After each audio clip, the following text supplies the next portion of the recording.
My dear friends and professionalists, I am Uday Singh, advocate speaking. ನೀವೆಲ್ಲರೂ ಸಹ ನನ್ನ channel ಅನ್ನು ನೋಡ್ತಾ ಇದ್ದೀರಿ ಅಂತ ನಾನು ಅಂದ್ಕೊಂಡಿದ್ದೀನಿ. ಶೇರ್ ಮಾಡಿ, ಲೈಕ್ ಮಾಡಿ, ಕಮೆಂಟ್ ಮಾಡಿ ಮತ್ತು ನನ್ನ ಚಾನೆಲ್ಗೆ ಇನ್ನೂ ಯಾರು ಸಬ್ಸ್ಕ್ರೈಬ್ ಆಗಿಲ್ಲ ದಯವಿಟ್ಟು ನೀವೆಲ್ಲರೂ ಸಹ ಸಬ್ಸ್ಕ್ರೈಬ್ ಆಗಬೇಕಂತ ಕೇಳ್ಕೊಳ್ತಾ ಇವತ್ತು ನಾನು ಇನ್ನೊಂದು ವಿಷಯವನ್ನು ತೆಗೆದುಕೊಂಡು ನಿಮ್ಮ ಮುಂದೆ ಬಂದಿದ್ದೀನಿ. ಇವತ್ತು ನಾನು ಆಯ್ಕೆ ಮಾಡಿಕೊಂಡಿರ್ತಕ್ಕಂಥ ವಿಷಯ ಅಂತಂದ್ರೆ ROR ಅಥವಾ ಪಾಣಿ ಪತ್ರಿಕೆಯಲ್ಲಿ ಹೆಸರು ಬಂದ ನಂತರ ಕಬ್ಜಾದಾರರ ಅಥವಾ ಮಾಲೀಕತ್ವವನ್ನು ಕಾನೂನಿನಲ್ಲಿ ಅಷ್ಟು ಸುಲಭವಾಗಿ ತಿರಸ್ಕರಿಸಲು ಸಾಧ್ಯವಿಲ್ಲ. ಈ ಒಂದು ವಿಷಯದ ಬಗ್ಗೆ ನಾನು ಈ ವಿಡಿಯೋ ಮೂಲಕ ಒಂದಿಷ್ಟು ತಿಳಿಸಿಕೊಳ್ಳಲಿಕ್ಕೆ ಇಷ್ಟಪಡ್ತೇನೆ.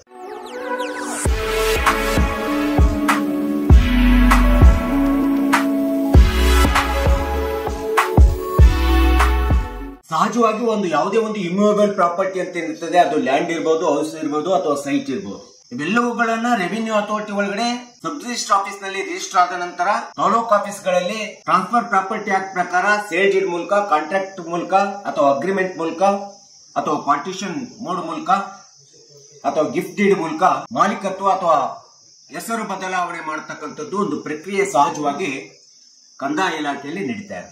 ಯಾವುದೇ ಒಂದು ಇಮ್ಯೂವೇಬಲ್ ಪ್ರಾಪರ್ಟಿ ಲ್ಯಾಂಡ್ ಎಂಬತಕ್ಕಂಥದ್ದು ಪಾಣಿ ಪತ್ರಿಕೆಯಲ್ಲಿ ನಿಮ್ಮ ಹೆಸರು ಅಥವಾ ಕಬ್ಜಾದಾರರು ಅಥವಾ ಮಾಲೀಕತ್ವ ಇದ್ದಾಗ ಮಾತ್ರ ನೀವು ಮಾಲೀಕರನ್ಸ್ಕೊಳ್ಳಿಕ್ಕೆ ಸಾಧ್ಯ. ಯಾವುದೇ ಒಂದು ಕೌಟುಂಬಿಕ ಆಸ್ತಿಯನ್ನ ಪೋತಿ ವಿರಾಸತ್ ಆದ ನಂತರ ಅದನ್ನ ಹೆಸರು ಬದಲಾವಣೆ, ವರ್ಗಾವಣೆ ಮಾಡಬಹುದು ಅಥವಾ ಕುಟುಂಬದ ಆಸ್ತಿಯಲ್ಲಿ ವಿಭಾಗ ದಾವೆಯನ್ನ ಪಾರ್ಟಿಷನ್ ಮೆಮೊರಾಂಡಮ್ ಆಫ್ ಪಾರ್ಟಿಷನ್ ಅಥವಾ ಪಾರ್ಟಿಷನ್ ಮಾಡಿಕೊಳ್ಳುವುದರ ಮೂಲಕ ಅದನ್ನ ಸಬ್ ರಿಜಿಸ್ಟರ್ ಆಫೀಸ್ ನಲ್ಲಿ ರಿಜಿಸ್ಟ್ರೇಷನ್ ಮಾಡುವುದರ ಮೂಲಕ ನಂತರದಲ್ಲಿ ಅದನ್ನ ಪಾಣಿ ಪತ್ರಿಕೆ ಅಥವಾ ROR ನಲ್ಲಿ ಮುಟೇಶನ್ ಮೂಲಕ ವರ್ಗಾವಣೆ ಮಾಡಿದ ನಂತರ ಸಹಜವಾಗಿ ನೀವು ಮಾಲೀಕತ್ವವನ್ನು ಪಡ್ಕೊಳ್ಳಿಕ್ಕೆ ಸಾಧ್ಯ ಆಗ್ತದೆ. ಸೊ ಈ ರೀತಿ ಯಾವುದೇ ಒಂದು ಆಸ್ತಿಯ ವರ್ಗಾವಣೆ ಆಗುತ್ತಕ್ಕಂಥದ್ದು ಟ್ರಾನ್ಸ್ಫರ್ ಪ್ರಾಪರ್ಟಿ ಆಕ್ಟ್ ಸೆಕ್ಷನ್ 52, 53 ಪ್ರಕಾರ ಕ್ರಮಬದ್ಧವಾಗಿ ಕಾನೂನುಬದ್ಧವಾಗಿ ಆದಾಗ ಮಾತ್ರ ಪಾಣಿ ಪತ್ರಿಕೆಯಲ್ಲಿ ಹೆಸರು ಬರ್ತದೆ ಅಥವಾ ನಿಮ್ಮ ಮಾಲೀಕತ್ವ ಬರ್ಲಿಕ್ಕೆ ಸಾಧ್ಯ ಆಗ್ತದೆ. ಸೊ ಹಾಗಾದ್ರೆ ಪಾಣಿ ಪತ್ರಿಕೆಯಲ್ಲಿ ಮಾಲೀಕತ್ವ ಅಥವಾ ಹೆಸರು ಬರ್ಲಿಕ್ಕೆ ಏನೇನು ಅಂಶಗಳು, ಕಾನೂನುಬದ್ಧ ಅಂಶಗಳು ಇದ್ದಾಗ ನೀವು ಮಾಲೀಕರಾಗ್ತೀರಿ ಅನ್ನಲಿಕ್ಕೆ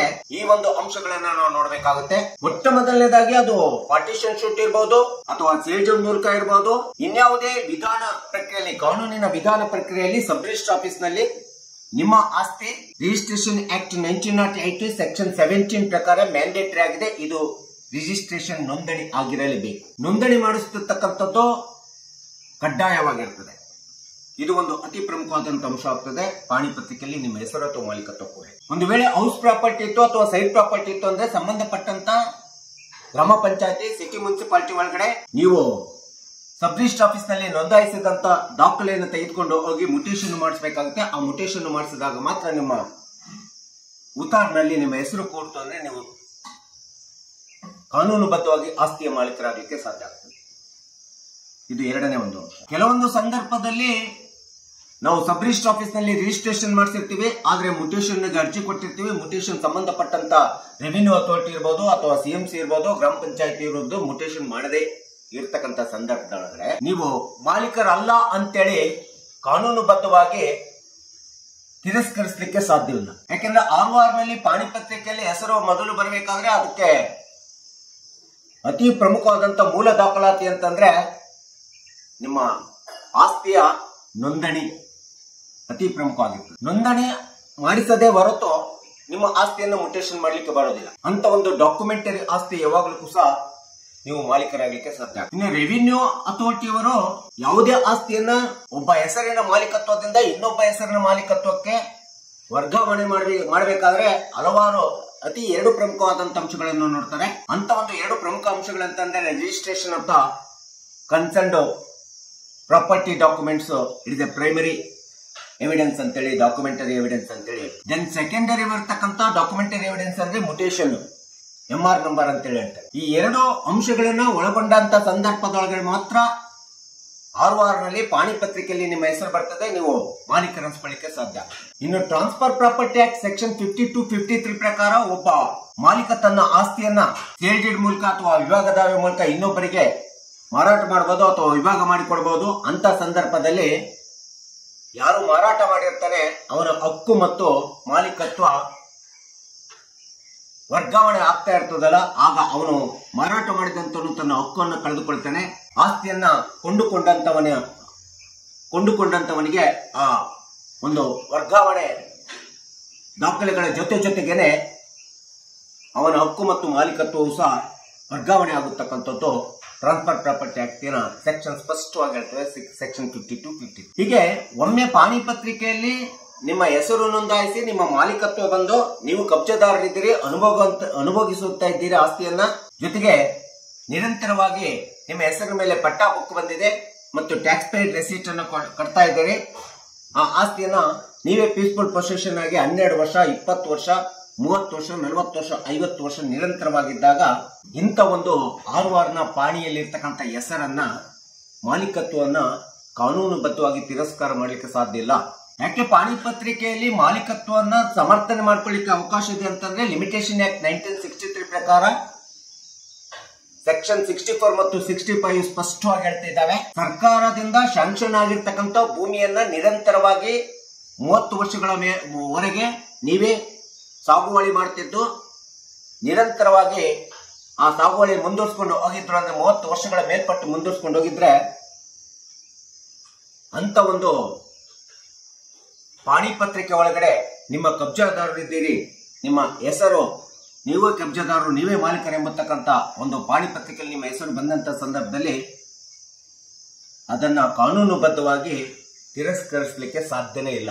ಇನ್ನು ನ್ಯಾಯಾಲಯಗಳಲ್ಲಿ ಬಂದಂತ ಸಂದರ್ಭದಲ್ಲಿ ನ್ಯಾಯಾಲಯಗಳಲ್ಲಿ ಯಾವುದೇ ಒಂದು ಸಿವಿಲ್ ದಾವೆಯನ್ನ, ವ್ಯಾಜ್ಯವನ್ನ ಹಾಕಿದಂತ ಸಂದರ್ಭದೊಳಗಡೆ ನ್ಯಾಯಾಲಯವು ಸಹ ನಿಮ್ಮ ಹೆಸರು ಮತ್ತು ಮಾಲೀಕತ್ವದ ನಿರ್ಣಯ ಮಾಡತಕ್ಕಂಥದ್ದು ಈ ಕೆಳಗಿನ ಅಂಶಗಳನ್ನು ಪರಿಗಣಿಸಿ ನಿರ್ಣಯ ಮಾಡ್ತದೆ.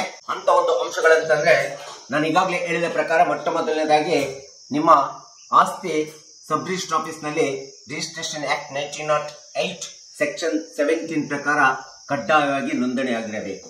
ಇದು ಮೊದಲನೇ. ಇನ್ನು ಟ್ರಾನ್ಸ್ಫರ್ ಪ್ರಾಪರ್ಟಿ ಆಕ್ಟ್ ಸೆಕ್ಷನ್ 52, 53 ಪ್ರಕಾರ ನಿಮ್ಮ ಆಸ್ತಿ ಯಾರಿಂದ ಹೇಗೆ ವರ್ಗಾವಣೆ ಆಗಿದೆ ಎಂಬತಕ್ಕಂಥದ್ರ ಬಗ್ಗೆ ಸ್ಪಷ್ಟತೆ ಇರಬೇಕು ದಾಖಲಾತಿಗಳಲ್ಲಿ. ಮತ್ತು ನಿಮ್ಮ ಸರ್ವೆ ನಂಬರು ಮತ್ತು ಅದರ ಈಸಾ ಯಾರಿಂದ ಯಾವಾಗ ಹೇಗೆ ಬಂದಿದೆ ಎಂಬತಕ್ಕಂಥದ್ದಕ್ಕೆ ಸ್ಪಷ್ಟವಾದಂತ ದಾಖಲೆಗಳನ್ನು ಹೊಂದಿರಬೇಕು, ನಿಮ್ಮ ಹೆಸರು ಮತ್ತು ಮಾಲೀಕತ್ವ. ನಂತರದಲ್ಲಿ ನಿಮಗೆ ಪಟ್ಟಾ ಬುಕ್ ಹೊಂದಿರಬೇಕು, ಟ್ಯಾಕ್ಸ್ ಪೇಯ್ಡ್ ರೆಸಿಟ್ ಹೊಂದಿರಬೇಕು ಮತ್ತು ಸರ್ವೆ ಇಲಾಖೆಯಿಂದ ಸರ್ವೆ ಸ್ಕೆಚ್ ಆಕಾರ ಬಂದು ಹೊಂದಿರಬೇಕು ಅಥವಾ ಸರ್ವೆ ನಕಾಶೆ ಆಗಿರಬೇಕು. ಮತ್ತು ನಿಮ್ಮ ಸರ್ವೆ ನಂಬರಿನ ಭೂಮಿಯ ಮೇಲೆ ಎಷ್ಟು ವರ್ಷಗಳಿಂದ ಯಾರ ಹೆಸರು,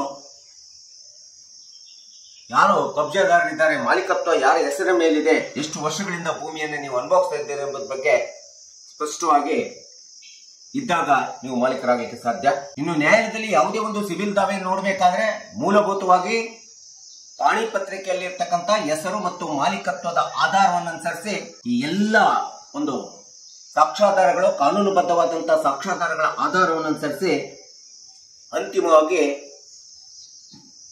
ಪಾಣಿ ಪತ್ರಿಕೆಯಲ್ಲಿ ಇರ್ತಕ್ಕಂಥ ಹೆಸರು ಮಾಲೀಕತ್ವನೇ ನಿಜವಾದ ಮಾಲೀಕತ್ವ ಅಂತೇಳಿ ಜಡ್ಜ್ಮೆಂಟ್ ಡಿಗ್ರಿ ಕೊಡುವಂತದ್ದು ಕಾನೂನುಬದ್ಧವಾಗಿರ್ತಕ್ಕಂಥ ನಿರ್ಧಾರ ಆಗಿರ್ತಕ್ಕಂಥದ್ದು ನಾವು ನೋಡ್ತಾ ಇದ್ದೀವಿ. ಇನ್ನು ಯಾವುದೇ ಒಂದು ಸಿವಿಲ್ ದಾವೆಯನ್ನು ಹಾಕಬೇಕಾದ್ರೆ ಮೊಟ್ಟ ಮೊದಲನೇದಾಗಿ ನಾವು ದಾಖಲಾತಿಗಳನ್ನು ನೋಡ್ತಕ್ಕಂಥದ್ದು ಯಾರ ಹೆಸರಿನ ಮೇಲೆ ಪಾಣಿ ಇದೆ, ಯಾರ ಹೆಸರು ಕಬ್ಜಾದಾರರಿದ್ದಾರೆ, ಯಾರು ಮಾಲೀಕತ್ವವನ್ನು ಹೊಂದಿದ್ದಾರೆ ಎಂಬತಕ್ಕಂಥದ್ದನ್ನ ಪಾಣಿ ಪತ್ರಿಕೆಗಳ ಮೂಲಾಧಾರವನ್ನೇ ಇಟ್ಟುಕೊಂಡು ನಾವು ಯಾರ ಹೆಸರಿನ ಮೇಲೆ ಸರ್ವೆ ನಂಬರ್ ಇದೆ, ಈಸಾ ಏನಿದೆ, ಹೇಗೆ ವರ್ಗಾವಣೆ ಆಗಿದೆ ಎಂಬತಕ್ಕಂಥದ್ದನ್ನು ನೋಡಿಕೊಂಡೇ ನಾವು ಸಿವಿಲ್ ದಾವೆಯನ್ನು ಹೂಡೋದ್ರಿಂದ ಈ ಪಾಣಿ ಪತ್ರಿಕೆಯಲ್ಲಿ ಇರ್ತಕ್ಕಂಥ ಹೆಸರು ಮತ್ತು ಮಾಲೀಕತ್ವ ಅಷ್ಟು ಸುಲಭವಾಗಿ ಕಾನೂನುಬದ್ಧವಾಗಿ ತಿರಸ್ಕಾರ ಮಾಡಲಿಕ್ಕೆ ಸಾಧ್ಯ ಇಲ್ಲ, ತಿರಸ್ಕರಿಸಲಿಕ್ಕೆ ಸಾಧ್ಯವಿಲ್ಲ ಎಂಬತಕ್ಕಂಥದ್ದನ್ನ ನಾವು ನೀವುಗಳೆಲ್ಲರೂ ಸಹ ಕಕ್ಷಿದಾರರು ಮತ್ತು ಸಾರ್ವಜನಿಕರು ಎಲ್ಲರೂ ತಿಳ್ಕೋಬೇಕು, ಗೊತ್ತಾಗಲಿ ಎಂಬತಕ್ಕಂಥ ಹಿನ್ನೆಲೆಯನ್ನು ಇಟ್ಕೊಂಡು ಈ ವಿಡಿಯೋನ ಮಾಡಿದ್ದೀನಿ. ದಯವಿಟ್ಟು ಈ ವಿಡಿಯೋ ಇಷ್ಟ ಆಗಿದ್ರೆ ಶೇರ್ ಮಾಡಿ, ಲೈಕ್ ಮಾಡಿ, ಕಮೆಂಟ್ ಮಾಡಿ ಮತ್ತು ನನ್ನ ಚಾನೆಲ್ಗೆ ಇನ್ನೂ ಯಾರ್ಯಾರು ಸಬ್ಸ್ಕ್ರೈಬ್ ಆಗಿಲ್ಲ ದಯವಿಟ್ಟು ಸಬ್ಸ್ಕ್ರೈಬ್ ಆಗಬೇಕಂತ ಕೇಳ್ಕೊಳ್ತಾ ಇವತ್ತಿನ ವಿಷಯಕ್ಕೆ ವಿರಾಮವನ್ನು ಹೇಳ್ತೀನಿ. ಇನ್ನೊಂದು ವಿಷಯವನ್ನು ತೆಗೆದುಕೊಂಡು ನಿಮ್ಮ ಮುಂದೆ ಬರ್ತೀನಿ. ಜೈ ಹಿಂದ್, ಜೈ ಕರ್ನಾಟಕ.